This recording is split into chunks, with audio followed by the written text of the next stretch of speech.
Hi guys, welcome to TFAFA's TV. We are back again with the latest gossip. Nyaya dziri kupisa dziri kutendera pa social media. Daddy Hopewell is not happy nezvataurwa naHolly10. Holly10 akabuda achiendorsa ED achiti pamberi naED na Michael Marks achiti ED huchi ZANUPF huchi. Handizi kuti munoti kudii mukatarisa ZANUPF inenge inoshandisa vanhu, yakashandisa maititi ikashandisa vanapanga naye kushandisa vanhu vanoimba, asi Daddy Hopewell vadedzera kuti muchaona nguva yenyu ichasvika. Saka video tinayo guys, mukatarisa mukuona vese vanhu vakapfeka masikafu vari kushandiswa, vari kuitiswa naED nepati yavo, asi Zimbabwe vanhu vari kutambura. Saka iyo ndo video yandati ndikupe full video Holly10 achitaura.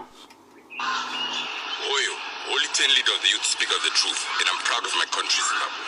Over the weekend at Bait Bridge, we have seen the development that is being done at the border post. Totally out of this world.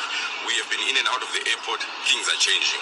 And I want to tell you something. There's money that has been availed under the Drug and Substance Abuse Mitigation Fund. So this is for the youth. This is the change. So I want to thank the comrade himself, President Ed Mnangagwa.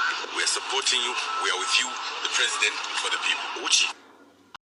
I'm sure guys mazvionera mega. I'm sure vanhu vari kushandiswa, vari kuitiswa neZANUPF team yevarakash.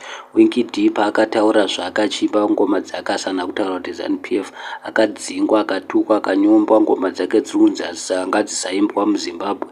Asi zvinonzi there is freedom of speech.